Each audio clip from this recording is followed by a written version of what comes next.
Hello दोस्तों, नमस्कार। स्वागत है अपने यूट्यूब चैनल SSSD 2.0 में। आज हिंदी के 20 प्रश्नों का इस वीडियो में हम चर्चा करेंगे और 20 महत्वपूर्ण प्रश्न वो हैं जो विभिन्न प्रतियोगी परीक्षाओं में पूछे जाते हैं।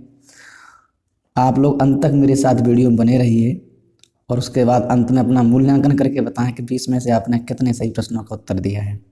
चलिए वीडियो को स्टार्ट करते हैं। पहला प्रश्न देखते हैं। अम्य का पर्यायवाची शब्द है। अम्य का पर्यायवाची शब्द है तो अम्य क्या होता है? अमृत होता है। तो अम्य का मतलब क्या हुआ? अमृत हुआ। तो इसका मतलब विष नहीं हो सकता, अम्र नहीं होगा, मतलब भौरा होता। क्या हो जाएगा आपका उत्तर? सही हो जाएगा डी वाला सही हो जाएगा। आपका उत्तर कौन सा सही हो गया? डी सही हो गया। चलिए बढ़ते हैं अगले प्रश्न की तरफ। अगला प्रश्न देखें क्या है। पृथ्वी का पर्यायवाची शब्द है। पृथ्वी का पर्यायवाची शब्द है तो अब देखिए स्वर्णमयी, ये भी नहीं है, ये भी नहीं है। पृथ्वी का पूछा है, ये भी नहीं है। क्या होता है? रत्नगर्भा होता है। क्या होता है? रत्नगर्भा होता है। तो उत्तर सही हो जाएगा इसका आपका ए वाला सही हो जाएगा। ए वाला सही हो जाएगा। अब देखें अगला प्रश्न देखते हैं। अगला प्रश्न देखिए कि भाषा शब्द संस्कृत के किस धातु से बना है। भाषा शब्द संस्कृत के किस धातु से बना है। तो देखिए भाषा शब्द संस्कृत के किस धातु से बना है? भास धातु से बना है। किससे बना है? भास धातु। तो उत्तर सही हो जाएगा आपका डी वाला सही हो जाएगा। क्या हो जाएगा? डी वाला सही हो जाएगा। चलिए बढ़ते हैं अगले प्रश्न की तरफ। अगला प्रश्न देखते हैं। तरुण का विपरीतार्थक शब्द बताइए। शब्द क्या है? विपरीत का मतलब होता है विलोम। तरुण शब्द का क्या बताना है आपको? विलोम शब्द बताना है। अब देखिए चौथे प्रश्न का उत्तर क्या हो जाएगा? तरुण का हो जाएगा आपका वृद्ध। तरुण मान क्या होता है? जवान होता है। जवान का क्या होता है? वृद्ध हो जाएगा। नहीं मंद होगा, नहीं सुस्त होगा, और इनमें से कोई नहीं। कौन सा सही हो जाएगा? बी वाला सही। तो उत्तर आपका सही हो जाएगा बी वाला आपका राइट आंसर हो जाएगा। चलिए आगे बढ़ते हैं अगले प्रश्न की तरफ। अगला प्रश्न देखिए। इनमें से कौन सा भाववाचक संज्ञा है? क्या पूछा है? भाववाचक संज्ञा। संज्ञा बताया था मैंने वीडियो में। जिन लोगों ने वीडियो नहीं देखा वो वीडियो देखें। क्या होता है कि किसी व्यक्ति या वस्तु के गुण, धर्म या दशा या स्वभाव का बोध होता है, उसे क्या कहते हैं? भाववाचक संज्ञा कहते हैं। तो इसमें देखिए श्याम तो पर्टिकुलर नाम है, पूछा क्या है? भाववाचक। तो ये व्यक्तिवाचक संज्ञा तो हो नहीं सकता। पानी आपकी द्रव्य में हो जाएगी, नदी जाते हो जाएगी, तो कौन सा हो जाएगा? भाववाचक कौन सा हो जाएगा? बचपन हो जाएगा। बच्चा से क्या बनी है? ये बचपन बनी है। बच्चा से बचपन बनी है तो इसका मतलब उत्तर सही हो जाएगा आपका सी वाला सही हो जाएगा। चलिए बढ़ते हैं अगले प्रश्न की तरफ। अगला प्रश्न देखिए। शिव का विशेषण क्या है? शिव का विशेषण क्या है? तो शिव का देखिए शिवेश हो नहीं सकता, शैल नहीं होता है, शंकर भी नहीं, क्या होता? शैव होता है। विशेषण पूछा है। क्या पूछा है? विशेषण। तो उत्तर सही हो जाएगा आपका सी वाला सही हो जाएगा। चलिए बढ़ते हैं अगले प्रश्न की तरफ। अगला प्रश्न देखिए। भूतकाल के कितने भेद हैं? भूतकाल के कितने भेद हैं? किसके पूछे? भूतकाल के भेद हैं। तो भूतकाल के जब उसमें काल पढ़ेंगे तो उसमें देखो क्या होता है? वर्तमान काल, भविष्यत काल और भूतकाल। तीन हो गए अपने अपने पार्ट। तो भूतकाल के जो भेद होते हैं वो कितने होते हैं? 6 होते हैं। कितने होते हैं? 6। तो उत्तर आपका सही हो जाएगा सी वाला सही उत्तर हो जाएगा। चलिए बढ़ते हैं अगले प्रश्न की तरफ। अगला प्रश्न देखें। इनमें से अपादान कारक की विभक्ति क्या है? क्या पूछा है? अपादान। कर्ता ने कर्म को कर से संतान के लिए अपादान से, तो अपादान से हो जाएगा। अलग होने के अर्थ में होता है अपादान से। तो उत्तर कौन सा सही हो जाएगा आपका? सी वाला सही हो जाएगा। चलिए बढ़ते हैं अगले प्रश्न की तरफ। अगला प्रश्न देखिए नौवां प्रश्न क्या है? यथार्थ में कौन सी संधि है? क्या पूछा है? यथार्थ। तो ध्यान दीजिए यथार्थ में क्या हो जाएगा? यथा धन क्या हो जाएगा? अर्थ हो जाएगा। ठीक है। इसका भी क्या निकलेगा? बड़ा आ निकलेगा। इसका क्या निकलेगा? छोटा आ निकलेगा। तो दोनों मिला के क्या हो जाते हैं? बड़ा आ। बड़ा आ किस में बनता है? दीर्घ किस में होता है? दीर्घ संधि में। तो यथार्थ में यथाधन अर्थ बराबर क्या हो गया? यथार्थ। उत्तर सही हो जाएगा आपका ए वाला आपका सही उत्तर हो जाएगा। चलिए बढ़ते हैं अगले प्रश्न की तरफ। अगला प्रश्न देखें। निम्नलिखित में तत्सम शब्द का चयन कीजिए। किसका पूछा है? तत्सम। तत्सम शब्द क्या होते हैं? संस्कृत भाषा के शुद्ध शब्दों को हम क्या कहते हैं?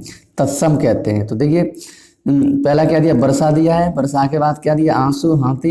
इसका अश्रु होता है या हस्ते होता है? ये भी नहीं। क्या हो जाएगा?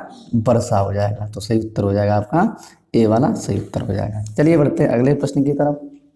अगला प्रश्न देखिए। मत एक में कौन सी संधि है? किसमें पूछा है? मत एक में। तो देखो क्या होता है? मत और धन क्या हो जाएगा? एक टूटता है। क्या टूटता है? मतधन एक जब टूटेगा, मतधन एक, मतधन एक जब टूटेगा तो क्या हो जाएगा? देखो इसका छोटा आ निकलेगा, इसका क्या निकलेगा, ए निकलेगा, दोनों मिला के क्या हो जाएगा, आय हो जाएगा। दो मात्राएं तो किसमें हो जाती है, वृद्ध संधि मात्रा एक बढ़ के लगती है, तो उत्तर सही हो जाएगा आपका बी वाला सही उत्तर हो जाएगा। चलिए बढ़ते हैं अगले प्रश्न की तरफ। अगला प्रश्न देखें, हिंदी किस भाषा परिवार से है? तो हिंदी ध्यान रखिए, हमेशा याद रखिए भारूपी परिवार से होती है, तो उत्तर क्या हो जाता है, सी हो जाएगा। क्योंकि विश्व में कितने हैं, जैसे हम लोगों के परिवार होते हैं वैसे ही क्या है, भाषा को, विश्व की भाषाओं के परिवार है, सबसे बड़ा जो परिवार होता है वो क्या होता है, भारूपी परिवार है। और भारत में भारूपी परिवार और द्रविड़ परिवार, दो परिवारों की भाषाएं बोली जाती हैं। लेकिन प्रश्न के अनुसार क्या हो जाएगा, हिंदी किस भाषा परिवार से है, तो हिंदी ध्यान रखिए भारूपी परिवार से है, तो उत्तर आपका सी सही हो जाएगा। चलिए बढ़ते हैं अगले प्रश्न की तरफ। हिंदी भाषा का जन्म हुआ है। अब देखिए हिंदी भाषा का जन्म हुआ हमने बताया था, तो हिंदी भाषा का जब जन्म हुआ ये पूछा जाता है, एक हिंदी भाषा की जननी और एक होती है आदि जननी। जब जननी की बात हुई केवल पूछा हिंदी भाषा का जन्म, तो यहाँ अक्सर लोग क्या कर देते हैं, संस्कृत को लगा देते हैं। हो सकता है वैदिक या लौकिक में कोई लगा दे, लेकिन ये प्रश्न गलत हो जाएगा आपका। जन्म कहाँ से, अपभ्रंश के बाद हिंदी का जन्म हुआ है। तो अपभ्रंश काल कहाँ तक, 1000 ईस्वी तक रहता है, तो इसमें सही उत्तर हो जाएगा आपका डी वाला सही हो जाएगा।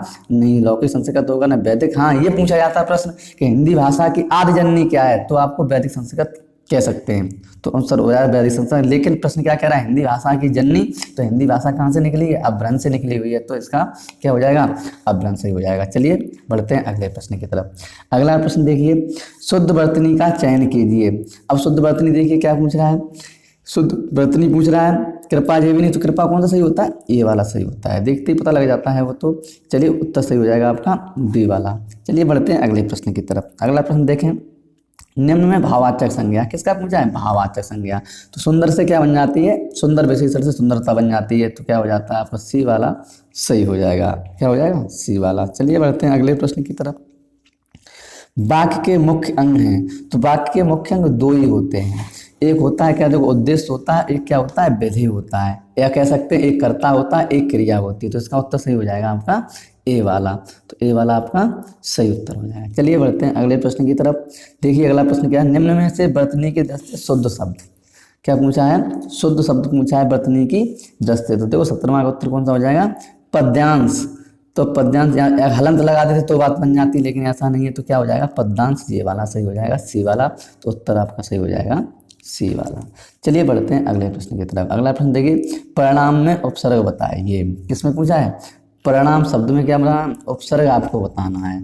तो देखो क्या होता है, नाम पर पर, इसमें हो जाएगा पर हो जाएगा। क्या हो जाएगा, उपसर्ग क्या होते हैं, किसी शब्द के पहले जुड़ते हैं। तो परिणाम में कौन सा हो जाएगा, परे धन क्या हो जाता है, नाम हो जाता है। क्या होता है, नाम। संधि जब करते हैं तो क्या हो जाता है, परिणाम हो जाता है। तो इसमें कौन सा उत्तर हो जाएगा आपका सी वाला सही हो जाएगा। चलिए बढ़ते हैं अगले प्रश्न की तरफ। संप्रदान कारक में को का प्रयोग किस अर्थ में होता है। तो संप्रदान ध्यान देखिए, क्या कर्ता ने कर्म को कर से संप्रदान के लिए, संप्रदान के लिए, तो के लिए का मतलब यहाँ ए वाला आपका, या फिर इसका क्या हो जाता है, एक दूसरा हो जाता है, को भी हो जाता है। क्या होता है, को भी होता है। तो इसका सही उत्तर हो जाएगा ए वाला आपका राइट उत्तर हो जाएगा। चलिए बढ़ते हैं अगले प्रश्न की तरफ। अंतिम प्रश्न है ये, परमौषध शब्द का संधि विच्छेद कीजिए। परमौषध शब्द का संधि विच्छेद, परम धन क्या हो जाएगा आपका, औषधि हो जाएगा।